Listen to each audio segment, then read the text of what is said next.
Mambo. Hi guys, it's me again, Fly with me at BB, and what I have here is a TBS Mambo. This is the Ethix edition. Our first question would be, what is the difference between the Ethix edition and the regular TBS Mambo? Couple of things. You've probably seen it in the, video. Fast forward one, comes with accessories, lanyard. This is they call it TBS Crown Jewel sticks. I don't know if you can see that, but that's a good addition. That came with this version. I know the regular Mambo doesn't have that. Part of the accessory package has these I don't know, switch covers that are. I used to use this, but this 3D printed. These ones are rubber, and very nice. Red and black, 2 sets. It also has a kickstand, which you have to bolt in. Now, this one doesn't come with an Allen wrench that you will have to source yourself. This one came from IKEA when you buy some stuff from them. But anyways, that's a really good addition. And it actually locks. See, doesn't, and you can just that. I really like kickstand. All my controllers have a kickstand, so this is a good addition for the Mambo. But anyways, yeah, you heard it earlier. It runs an OS or a firmware called Freedom TX, and it's a fork of OpenTX. I was a bit concerned that it might be a lot different, but it's pretty much the same. Screen, it's not colored like the Radio Master, but there's benefits to that. It doesn't eat up too much battery. So yeah, anyways, let me turn it off and open the back. There's a module bay. I will put my crossfire module in there. Now this one came with tracer. It's an internal module, and you'll see at the later part of the video I measured the output power because I opened this up. I'll also give you some screenshots on how it looks like inside. But anyways, that's the module bay. You need, and it doesn't come with batteries, you need two 18650 batteries. So I don't know how long that two would last. Those are, I think, 3500 milliamp hour times 2. But the thing is, since the screen is not colored, I'm pretty sure we could save a lot of juice in that. So I save a lot of juice because it's not colored. It doesn't draw much power. However, this Mambo, because it has a tracer internal module, you could crank it up to what I saw from the old firmware was 1 watt, but now they branded it ludicrous. So 25 milliwatts, 100 milliwatts, and then a setting called ludicrous, which I assume is 1 watt. I did measure the setting that it came with. It's 100 milliwatts, but I didn't get a chance to measure it. I don't want to open it again. It's kind of hard to put back, but I did take a bit of a short video on how I measured it. It is pretty close to, in fact, it goes beyond 100 milliwatts. But anyways, that's you saw the unboxing. Nothing much to it. I really like form factor of this controller because like the Radio Master, it has this, I don't know what you call this, but it's really good for pinchers, because I think for thumbers too, but this is how I hold my controller, and my finger actually goes there to hold the controller better. Another thing that is part of the accessory kit is this, it's like a sandpaper that has a sticky back end that you could put in here. I've always wanted to do that with my other controllers, but with a with the Mambo, the Ethix edition, came with it. So I just put it there. The reason for that is that when, you know, I pinch, that would be nice to, really nice to have that, you know, kind of sandpaper grip there. Which is, I don't think it's included in the, you know, regular Mambo version. So you got the 1, 2, 3, 4, 3-position switch. This is a switch here that is just 2-position and a momentary switch here, which is really cool because, you know, I use this for, you know, buzzer beepers or whatever. When I crash and the battery is still plugged in, I can trigger this Betaflight to sound a beeper when I'm looking for the quad. This one, some piles I see use this as their arm switch, but you know, I don't. This is my arm switch here. It has trims, which is really good. I believe the Tango doesn't have trims. I don't have a Tango, but these ones came with it. And if you're gonna open it up, make sure that you don't remove those screws at the back that says trims, because this is gonna be hard to put back. Anyways, that's about it. If you could see that, there's a, how would I say that, provision for an external antenna. So you could drill a hole, get a UFL to SMA pigtail, and secure your connector there, which the board came with the UFL connector, which you will see later in the video. That's how I measured the output power, by attaching a similar to this one, but not really. This one's a UFL to SMA. Attach my, you know, RF power meter, and the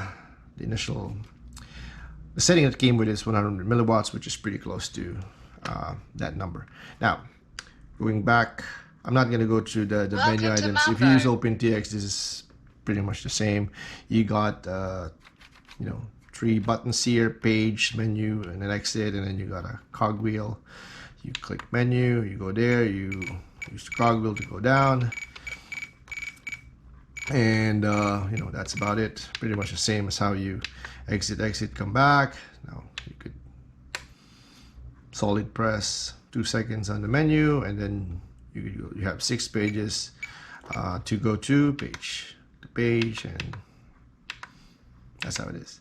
Now, if you see there, the version now is 1.3.0.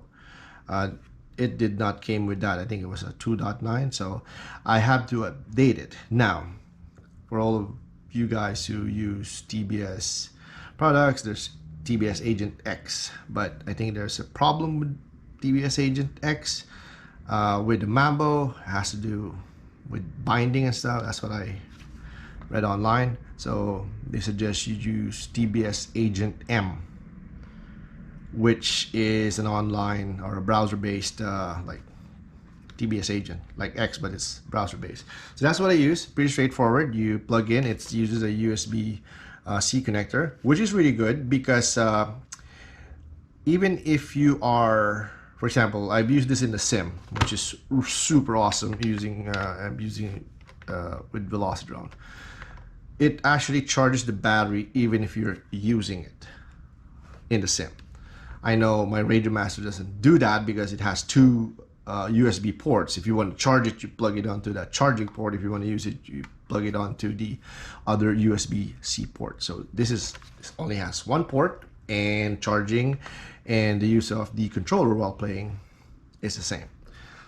I have the TBS Tracer receiver, which, you know, I haven't opened, but I will open it now. Let's see.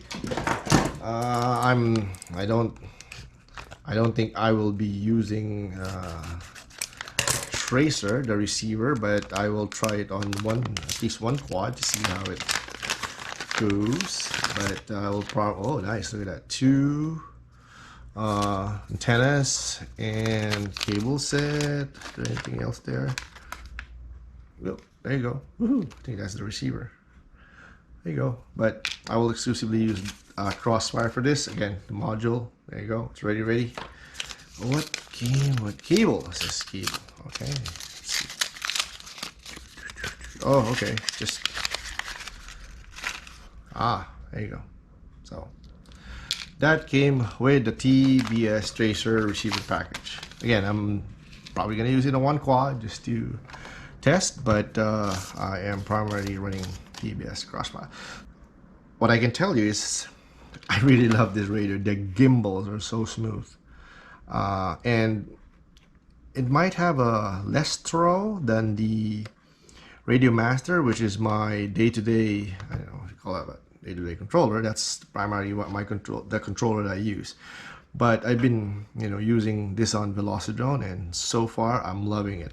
I love that if you're a pincher, I don't know if you can see that, but these sticks have some sort of a groove here for pincher, so that when you hold it, right? Plus you can adjust it, which is nice. And then there's a locking screw.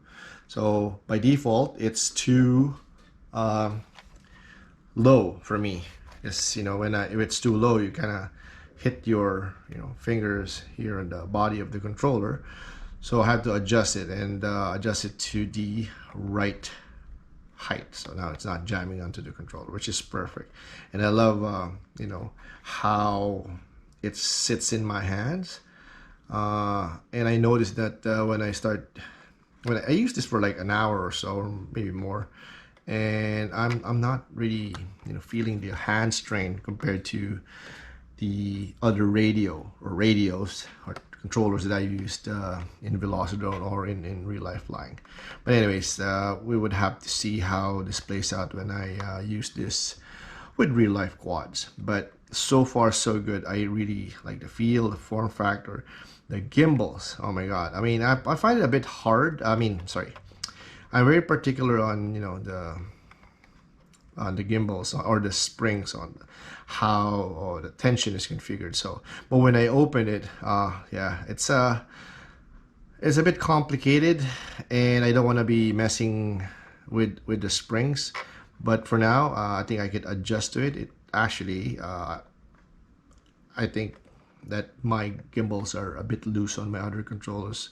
Since I started using this with a bit more tension, I feel that my flying is a bit smooth, at least on the sim. But we'll see when I start using this on the on real quad. All right, so what you see on the screen right now is the back part of the Mambo. This is after removing the 4 screws that hold the back part of the transmitter. This is what you're gonna see. Now, I made a mistake here by removing all the screws, which is unnecessary. What you need to do is, if you do need to remove this whole board, because everything is kind of soldered, all the switches and electronics, the internal module are all soldered here. So unless you have a good reason to remove it so that you can get access to the front part, I suggest work. If you just need to change the tension of the throttle and the spring, you might be able to just do it here. I didn't adjust mine. Mine was, it's okay. It came stock, so I didn't have to adjust this screws here on the throttle side, and I didn't even have to adjust the springs. I did adjust those tension for other radios, but I didn't want to. Now, if you're gonna remove the board, which all of the switch are soldered into, be very careful, and you don't have to remove all the screws. I think there's like 22 screws here. I remove everything except the ones that have a label gimbal and trim. And then when you remove all of that screws, you should be able to pop this out and see the other side of the board.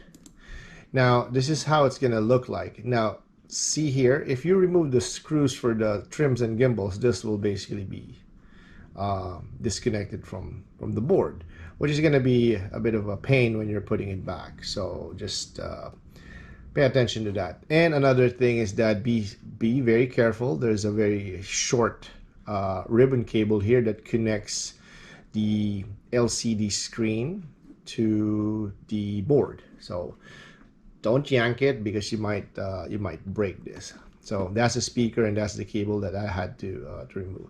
It's not really hard to put it back. The hard part is putting the board back, but the ribbon is fairly easy. Now, this is the picture of the right gimbal. This is where your if you're in mode 2, This is pitch and roll. So there's no cable attached to it, which is really nice. These are HAL gimbals, and there's also only a magnet underneath here. So that's, I think, contributes to the smoothness of the gimbals. Because I know for the Tranis or the Radiomaster TX16S, there's a cable that connects this whole assembly here. So yeah, that is they don't have that cable.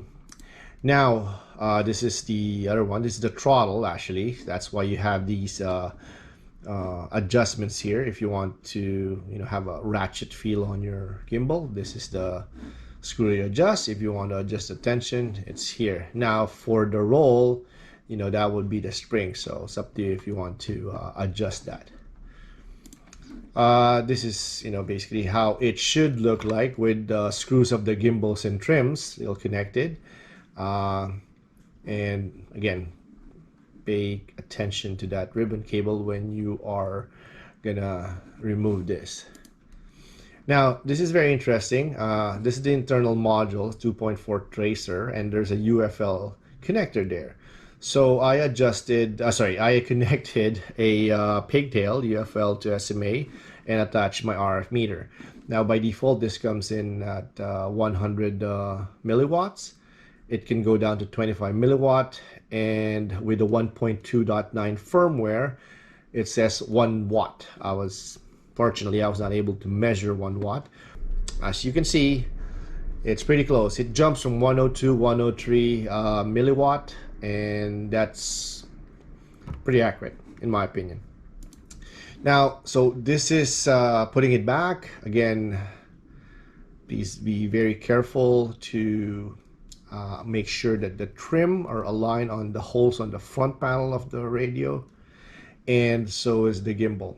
Now this is this switch is here. The 3-position switches are in an angle, so be very careful in putting them back. Don't just jam it there, because what will happen is if it's not aligned, whether it's a trim or the gimbal, the board will be bent and crooked, and you might damage it. So this is the slot that I mentioned as kind of provision for a external antenna. So yeah, you could easily put a UFL to SMA pigtail here to accommodate an external antenna 2.4.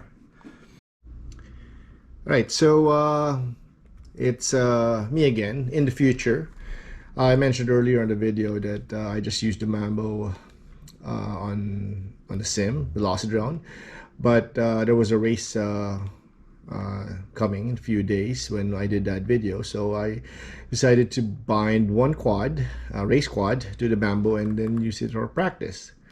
I also switched during practice, switched from using the Radiomaster TX16S and Mambo, just to make sure that I'm not biased, because the Mambo is new, so I tried it out, and I feel a lot better, more comfortable flying with the Mambo.